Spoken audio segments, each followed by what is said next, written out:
Francis, ayer y hoy, aprendiendo del pasado, de Francis, ayer y hoy. Hace 46 años los jóvenes vivíamos un momento muy especial porque se estaba preparando el regreso definitivo del general Perón para el 20 de junio, día consagrado a Manuel Belgrano, pero además como referencia del fallecimiento del prócer de una de las mayores anarquías, porque ese día había 3 gobernadores en Buenos Aires, tal cual cuenta la historia, y Belgrano murió casi ignorado por la sociedad porteña. Los preparativos eran porque un charter ya había preestablecido que iba a acompañar al general Perón en su regreso a la República Argentina, tal cual había ocurrido el 17 de noviembre de 1972, en su primer regreso, en plena dictadura de Lanús.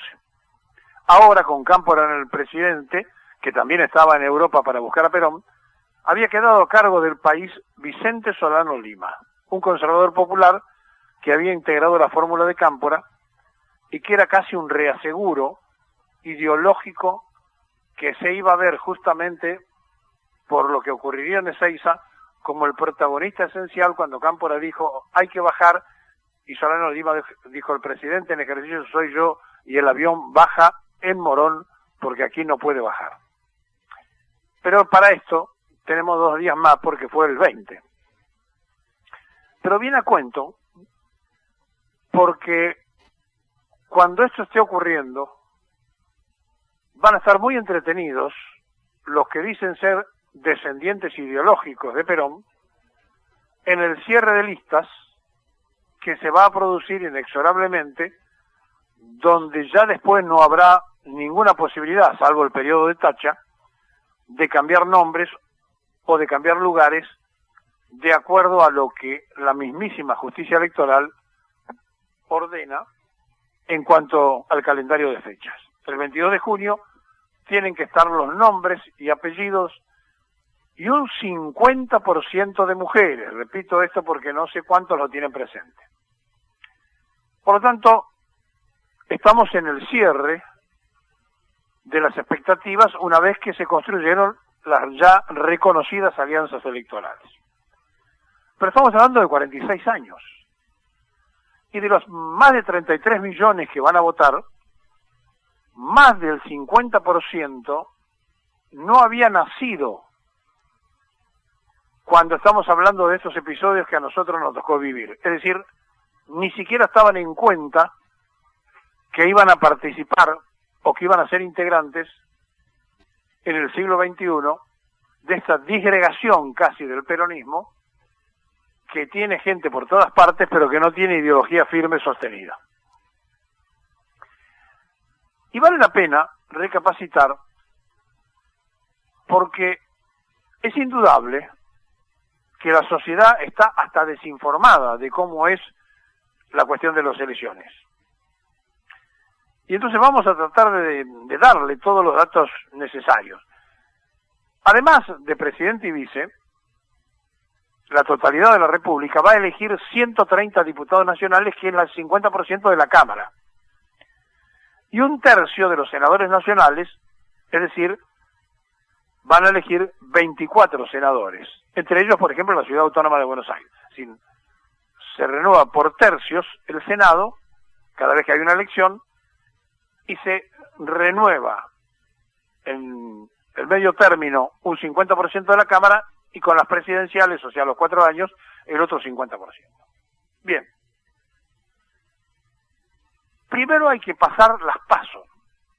Por lo tanto, todos estos candidatos que aparecen ahora, si no resuelven un piso del 1,5%, no estarán habilitados para participar en los comicios nacionales del 27 de octubre, que es la primera vuelta. Por lo tanto, tienen que centrar su esfuerzo en ese primer concurso electoral de las PASO.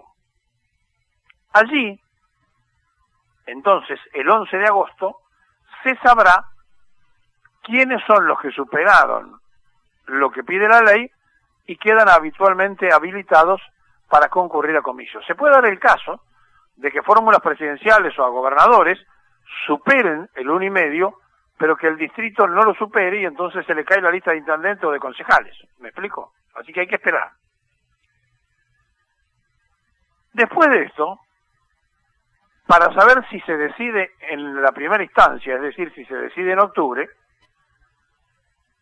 el primero tiene que sacar arriba del 40% y sacarle una diferencia mayor de un 10% al segundo.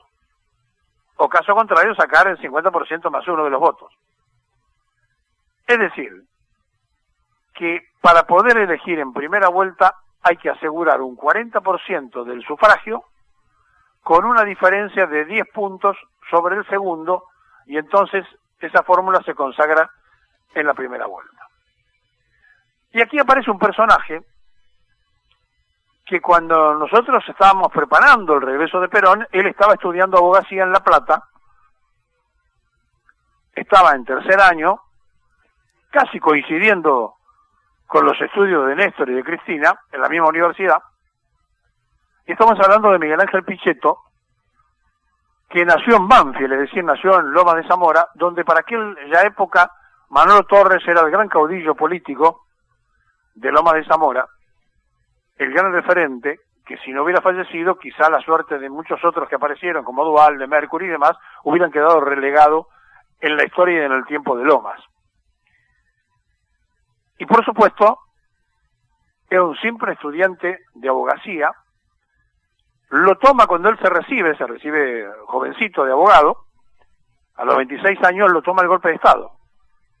Entonces se va a Sierra Grande, es decir, se va al sur, como abogado ya recibido, y se pone a hacer defensa laboral, o sea, se transforma en un laboralista, en un pueblo chico, de donde después lo ungen concejal, luego llega a ser intendente a cargo, en reemplazo del intendente, y así comienza su carrera política, un hombre que nació en Lomas de Zamora, que actualmente vive en Vicente López, pero que sigue siendo senador por Río Negro, votado por los peronistas, pero que representa a la oposición.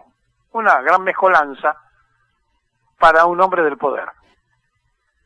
Pero lo cierto es que Miguel Ángel Pichetto nació un 24 de octubre de 1950 y a los 26 años, en el 76, como les dije, se radicó en Sierra Grande. En el 83 ya era concejal en Río Grande cuando volvió la democracia. En el 87 ya reemplazó a Belús González, que era el intendente, como concejal a cargo. Después estuvo del 88 al 93 como legislador provincial de Río Negro.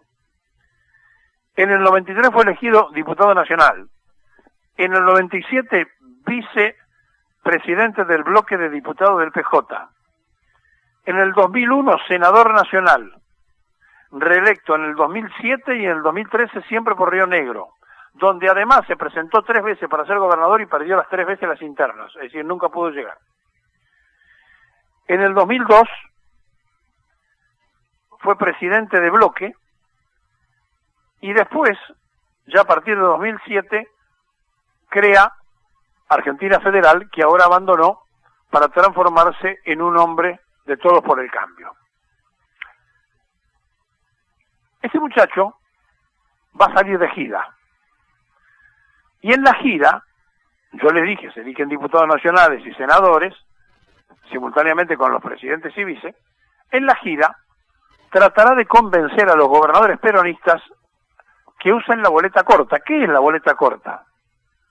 Que como ya tienen resuelto la mayoría de las provincias, las van a tener resuelto para esa época, su decisión individual provincial, no se jueguen con la fórmula de Fernández, sino que dejen librado a que la gente coloque, si quiere, esa fórmula, o también coloque la de Macri Pichetto, o cualquier otra que se le ocurra, de Lavagna con el salteño o la que fuere, y que solamente la provincia sostenga sus candidatos a diputados nacionales, y si le corresponde a senadores, a senadores, con una boleta corta, o sea que no esté pegada en el papel. Bueno, si logra esto, debilita el voto de la fórmula Fernández Fernández, no tengan duda, y habrá que ver cómo responden. Varios ya contestaron que no, que van a llevar la fórmula del PJ, pero ayer, por ejemplo, salió la vicegobernadora electa de Santa Fe a decir lo que no había dicho el gobernador.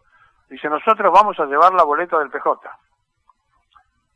Por lo tanto, estamos en un tiempo y en un momento bastante difícil de explicar para aquellos que hace 46 años estábamos preocupados por el regreso de Perón y que hoy estamos preocupados por ver cómo, diciendo que representan a la doctrina, hacen cualquier cosa para tratar de preservar sus intereses personales.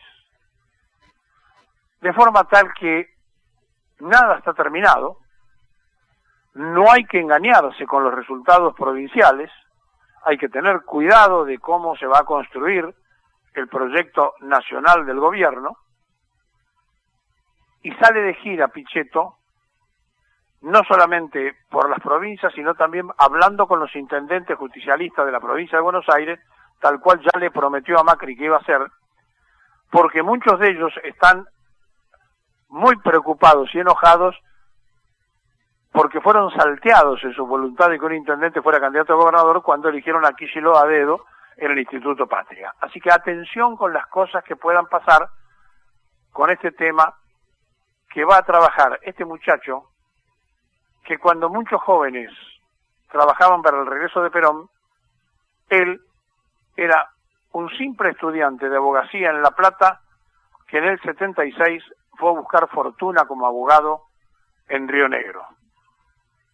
Por eso, las cosas no son todas como parecen, y en la vida no solo hay que aparentar, sino que hay que ser. Uno puede declamar una cosa y puede terminar haciendo otra cosa.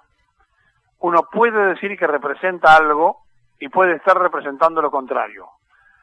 Pero en una democracia fraudulenta donde nos han mentido constante y permanentemente, una mancha más al tigre no le va a cambiar el hecho de que siga siendo tigre. Estamos muy cerca del invierno. Un recomendado del presidente Macri y también del año 90, cuando Pichetto también era oficialista, decía que había que pasar el invierno. Se llamó Álvaro Alzogaray. De él, como jóvenes de aquella época, tuvimos un vicepresidente de Cristina, que está preso, y tuvimos otro discípulo que ahora integra ese frente, que es Sergio Massa. Aquella UCD producía jóvenes que pagaron 5 pesos en el estadio de River para sentarse y aplaudir a Álvaro Alzogaray. Hoy aparece Esper. Mañana vaya a saber quién. Pero la distorsión de los que tiran de una punta o de la otra existe desde el mismo momento de la fundación. ¿Y saben por qué? Porque los predicadores que pidió Perón parece que se fueron de vacaciones. Un día como hoy se preparaba el regreso de Perón. 2 días después terminó los tiros en Ezeiza.